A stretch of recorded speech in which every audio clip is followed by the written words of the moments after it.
नमस्कार। आज का हमारा अध्याय है क्षितिज पाठ्य पुस्तक से नाना साहब की पुत्री मैना को भस्म कर दिया। लेखिका है चपला देवी। सन 1857 के प्रथम स्वतंत्रता संग्राम की एक ऐतिहासिक सच्चाई यह है कि इस क्रांति के प्रमुख विद्रोही नेता दुंदू पंत नाना साहब की पुत्री मैना देवी आज़ादी की एक नन्ही सिपाही थी, जिसे अंग्रेजों ने जलाकर मार दिया। इसी बलिदान की घटना को लेखिका चपला देवी ने गद्य रचना के रूप में प्रस्तुत किया है। अपने देश की आज़ादी और उसकी रक्षा के लिए जिन बलिदानियों ने अपने प्राण न्यौछावर किए, उनका जीवन हमारे लिए गौरव और सम्मान की बात है। सन 1857 के स्वतंत्रता संग्राम से संबंधित बलिदान कथा में नाना साहब की पुत्री मैना के साथ हुए अत्याचारों का वर्णन किया गया है। इस पाठ के मुख्य 3 पात्र हैं। पहली मैना, जो नाना साहब की पुत्री है, जो निडर बालिका है, जो अपने महल को बचाने के लिए सेनापति हे को अनेक तर्क देती है और अपने तर्कों के माध्यम से उनके मन में दया का भाव उत्पन्न कर लेती है। दूसरे हैं सेनापति हे, जो अंग्रेजों का बहादुर सेनापति है और जो मैना की सखी मैरी का पिता भी है। मैना की बात सुन उनके मन में करुणा का भाव उत्पन्न हो जाता है। सेनापति हे जो हैं वो नाना साहब के मित्र भी कहे जा सकते हैं, क्योंकि इनके घर ये आया जाया भी करते थे। तीसरे हैं जनरल आउटम, जो एक प्रधान सेनापति हैं, जिनका हृदय बहुत कठोर है, पाषाण हृदय वाले व्यक्ति हैं और भारतीयों के लिए इनके मन में नफरत भरी हुई है। ये भारतीयों को प्रेम की दृष्टि से नहीं देखते।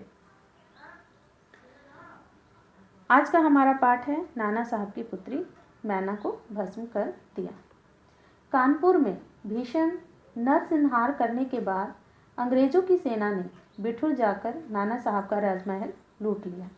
इसके बाद उन्होंने तोप के गोलों से महल को उड़ाने की तैयारी की, तो महल के बरामदे में एक बहुत सुंदर बालिका आकर खड़ी हो गई तथा अंग्रेज सेनापति को महल पर तोप के गोले बरसाने से मना किया।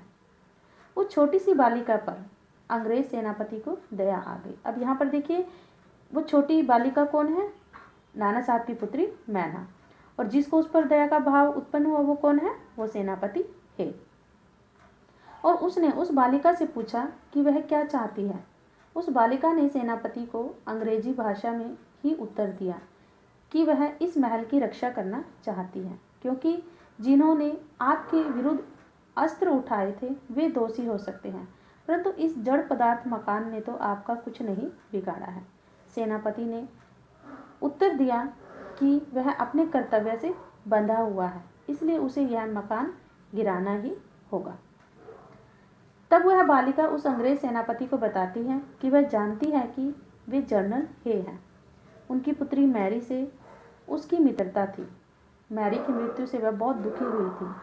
मैरी का एक पत्र आज भी उसके पास सुरक्षित है। तब सेनापति ने उस बालिका को पहचान लिया कि वह नाना साहब की पुत्री मैना है।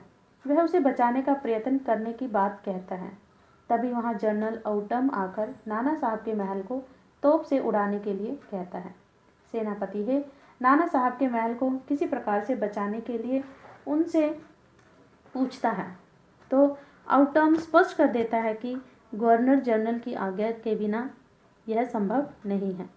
सेनापति है गवर्नर जनरल लॉर्ड कैनिंग से इस विषय में तार भेजकर अनुरोध करता है। लॉर्ड कैनिंग का उत्तर आता है कि लंदन के मंत्रिमंडल का यह मत है कि नाना साहब का स्मृति चिन्ह तक मिटा दिया। उसी क्षण जनरल आउटम की आज्ञा से नाना का राजमहल तोप के गोले बरसाकर मिट्टी में मिला दिया जाता है। इस संदर्भ में लंदन से प्रकाशित टाइम्स पत्र में 6 सितंबर को एक लेख में नाना साहब को पकड़ सकने में अंग्रेजी सेना की असमर्थता पर खेद व्यक्त किया गया और हाउस ऑफ लॉर्ड की रक्षा में सर टॉमस हे की इस रिपोर्ट की निंदा की गई कि नाना की कन्या पर दया की जाए। उन्होंने नाना के परिवारजनों तथा संबंधियों को मार डालने तथा मैना को फांसी पर लटकाने का आदेश दिया। 1857 ईस्वी के सितंबर महीने को आधी रात के समय चांदनी में स्वच्छ उज्जवल वस्त्र पहनकर एक बालिका नाना साहब के धाराशाही महल के ढेर पर बैठी रो रही थी। वहीं पास में जनरल आउटम और उसकी सेना भी ठहरी हुई थी। बालिका के रोने की आवाज़ सुनकर वह वहां पहुंच गया और उसने उसे पहचान लिया कि वह तो नाना की पुत्री मैना है। उसने उसे गिरफ्तार कर लिया और उसे कानपुर के किले में लाकर कैद कर दिया गया। बाद में महाराष्ट्रीय इतिहासकार महादेव चिट्टनवीस के समाचार पत्र बाखर में यह प्रकाशित हुआ कि कल कानपुर के किले में नाना साहब की पुत्री मैना धधकती हुई आग में जलाकर भस्म कर दी गई। भीषण अग्नि में भी शांत भाव से उस बालिका को जलती देखकर सबने उसे देवी समझकर प्रणाम किया। अब उसे देवी समझकर प्रणाम क्यों किया? इसका कारण क्या था?